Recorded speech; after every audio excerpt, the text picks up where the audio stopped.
শ্রী গুরুজয়। আজ হচ্ছে 23শে ডিসেম্বর 2023। তোমরা শুনতেই পাচ্ছ নিশ্চয়ই মাইকের আওয়াজ। আজ হচ্ছে আমাদের উৎসবের দ্বিতীয় দিন, মাতৃসংঘ আজকে। তো সংঘ শুরু হয়ে গেছে, আমি একটু দেরি হয়ে গেছি, মেয়েটার শরীর ভালো না, ওকে রেডি করে বেরোতে একটু দেরি হয়ে গেল। তো যাই হোক, খুব বেশি দেরি হয়নি, আমি এক্ষুনি চলে যাব। তো চলো আজকে মাতৃসংঘের সুন্দর সুন্দর মুহূর্ত তোমাদের সাথে শেয়ার করব। আশা করি তোমাদের ভীষণ ভালো লাগবে। আর ওই যে মায়েদের জোকার শোনা যাচ্ছে, উলুধ্বনি, খুব ভালো লাগছে। বাড়ির পাশে উৎসব হলে ভীষণ ভালো লাগে। তো ঠিক আছে, আর কথা এখানে বেশি বলবো না, সোজা তোমাদের সাথে দেখা হচ্ছে একদম সঙ্গে গিয়ে। আর আজকের আমার এই ভিডিওটা যদি তোমাদের ভালো লাগে তো প্লিজ লাইক, কমেন্ট এবং শেয়ার করে দিও। আর আমার চ্যানেল ইনসাইড ফ্যামিলি টক্সে তোমরা যদি কেউ নতুন এসে থাকো তো প্লিজ একটা সাবস্ক্রাইব করে দিও। তো চলো সঙ্গে যাওয়া যাক।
যে স্থানে অন্তত 10 জন শিষ্য আছে সেই স্থানে একটি করিয়া শাখা সংঘ স্থাপন করিবে এবং সপ্তাহে বা পক্ষাতে বিষয় ঠাকুর প্রসঙ্গ এবং মঠ আশ্রমাদি সম্পর্কে আলোচনা করিবে।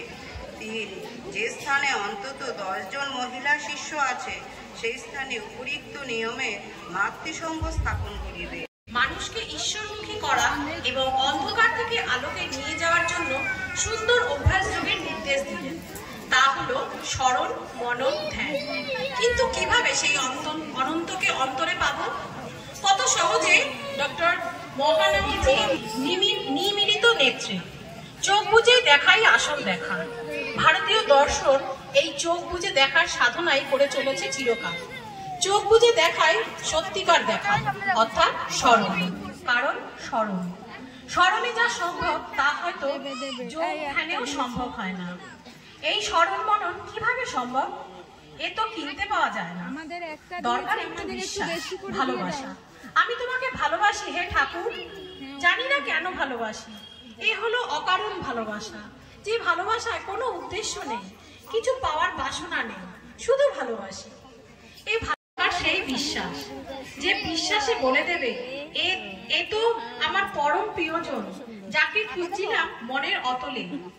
এই পঞ্চাশীল অন্যান্য দেব দেবীদের শ্রীচরণে জানাই প্রণাম, উপস্থিত সকলকে জানাই প্রণাম ও শ্রী গুরুজয় সম্ভাষণ।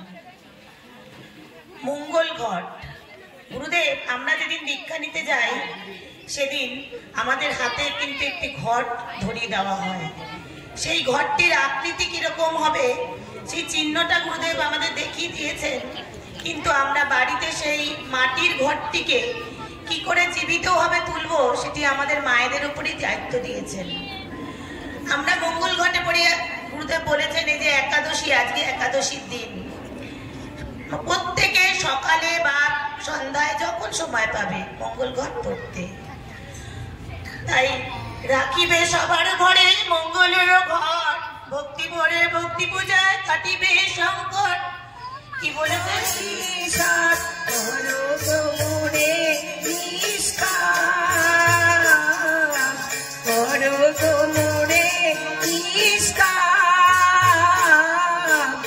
Oh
জয় শ্রী গুরু জয় শ্রী গুরু।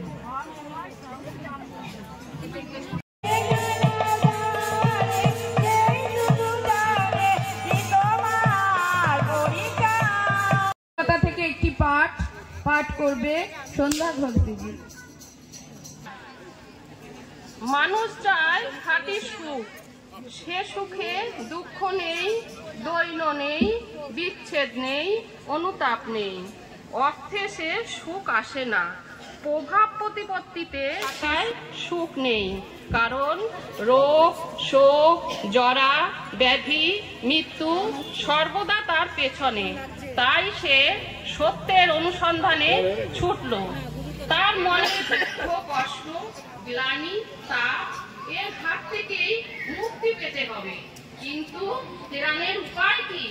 আমি যখন অপূর্ণ তখন পূর্ণ কেউ আছেন। আমার শক্তি যখন সীমাবদ্ধ তখন সর্বশক্তিমান কেউ আছে। সৃষ্টি করেছেন, তার দয়া হলে নিশ্চয়ই দুঃখ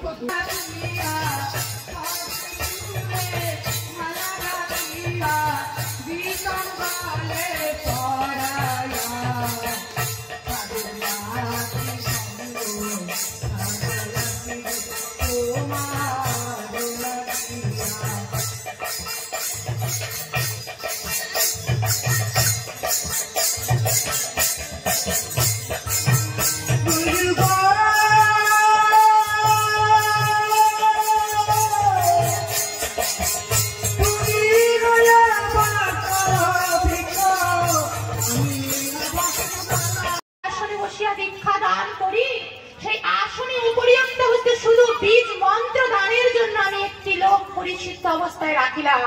কিন্তু সেই স্থানে তাকে কোন রকম আমি পাওয়ার কিন্তু সে দিয়ে যায়নি। সে শুধুমাত্র নিজে মন্ত্র দান করবার জন্য আসনটি উপবেশন করিয়াছে। তাই শ্রীগুরু সংঘের বাণী প্রবুদ্ধ করতে হবে এবং শ্রীগুরু সংঘ নিয়ম রক্ষা করে চলতে হবে। আজ শ্রীগুরু সংঘের আমরা শেষ দ্বারে এসে পৌঁছেছি, যে দ্বারের কোন দরজা আর আমাদের কিন্তু খোলা নেই। এটি শেষ দ্বার, কলির শেষ। মানে এখনো শ্রীগুরু সংঘই উপনিষ্ঠ সংঘ, যেখানে মায়েরা লালপাড় সাদা শাড়ি পরে বনমালকাল বারাসাত লোকের মতন ভিড়ে মায়েরা অক্লান্ত পরিশ্রম করে মাতৃসংঘে যায়। কোন ধর্ম সংঘ অবলম্বিতে মায়েরা নেই। একমাত্র শ্রীগুরু সংঘের মায়েরাই দূর দূরান্ত বহু দূরে আমরা গিয়ে মাতৃসংঘ করতে পারি, একটি সাধারণ সভার আয়োজন করতে পারি, মাতৃমণ্ডলীকে জাগ্রত করতে পারি। তাই ঠাকুরের কাছে আমরা আপত্তি বিনতি করে জানাবো, ঠাকুর এই শক্তি এই আমাদের মধ্যে দিয়ে গেছো। এই যে গানটি হলো দিনের দরদে আজ এসেছে লেখায়, স্নিগ্ধ ভাষায় প্রাণের ছন্দ যাবার বেদনা ঘুচায়। ঠাকুর গানের মাধ্যমে বললেন দিনের দরদি। তা আজ আমাদের মধ্যে আমরা কোনো মা বলতে পারবো না আমাদের সংসারে পূর্ণ স্বাধীনতা বজায় আছে। কোনো মা বলতে পারবেন আপনারা এখানে? কেউ বলতে পারবে না। কেন বলতে পারবেন না? ঠাকুর বলছেন মঙ্গল ঘর যে ঘরে সেবা হয় সে ঘরে অন্ন বস্ত্রের হাহাকার কোনোদিন হইবে না। কিন্তু গুরুবাণী বিরুদ্ধ হয়ে যাচ্ছে, তাহলে ঠাকুর মিথ্যে না, আমরা মিথ্যে। কারণ আমরা গুরুবাণী যদি 12 অক্ষর, আমরা তার উপর আরো 12 অক্ষর চাপাই। 16 12 অক্ষর 12 অক্ষর 32 অক্ষর যোগ করে 34 অক্ষর আমরা শ্রীগুরু সাথে প্রচার করি। ঠাকুর বললেন আমার বাণী 9টি বিধান তো ঠাকুর দিলেন। আমরা যেহেতু গীতাকে প্রবর্ত, এত বড় একটা গীতা কিন্তু আমরা পাঠ করতে পারি না, তাই ঠাকুর গীতাকে 9টি বিধানে ট্রান্সলেট করলেন। ঠাকুর ট্রান্সলেট করে বললেন শ্রীগুরুর সঙ্গে 9টি বিধান যদি আমরা মানতে পারি, পৃথিবীর আর কোনো বিধান আমাদের রক্ষা করতে পারবে না। আমরা ভব সাগর নয়, ভব তরি নয়, মৃত্যু যাত্রার পথে পর্যন্ত গুরুদেব দাঁড়িয়ে থাকবেন, এতদূর কথা তিনি দিয়ে গেলেন। শ্রী গুরু মহারাজ জিও কি, শ্রী গুরু সংঘ কি, শ্রী গুরু সংঘ কি, বারাসাত নবোদয় শাখা সংঘ কি, বারাসাত নবোদয় শাখা সংঘ কি, মাতৃ সংঘ কি। শ্রী গুরু জয়, শ্রী গুরু জয়, শ্রী গুরু জয়। নববারাসাত শাখা সংঘ কি, শ্রী গুরু জয়।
এই বাড়ি ফিরলাম, আর মাঠ থেকে আসার সময় এক কাকিমার সাথে দেখা হয়ে গেল। দেখার সাথে সাথেই আমাকে এই যে চন্দনের টিপ পরিয়ে দিল।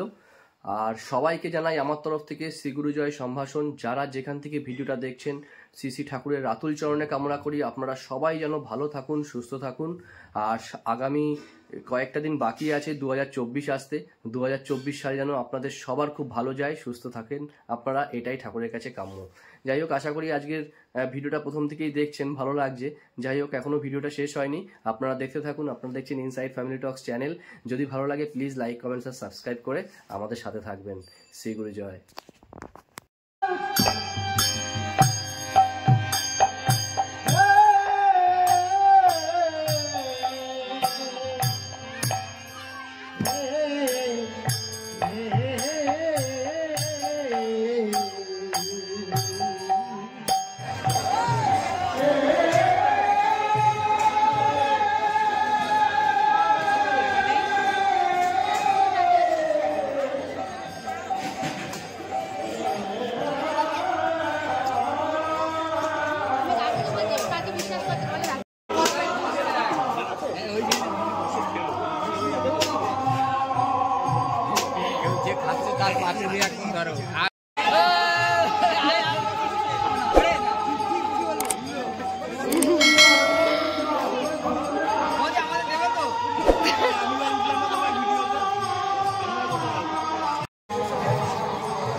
আমার জন্য করিয়েছি শুরু, করছিল না, বাজেটে ছিল না, আমি বললাম হবে না, করতে হবে।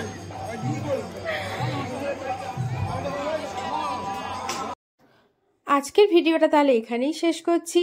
আমাদের মাতৃসঙ্গ তোমাদের কেমন লাগলো অবশ্যই জানিও। সবাই ভালো থেকো। শ্রী গুরু জয়, শ্রী গুরু জয়, শ্রী গুরু জয়।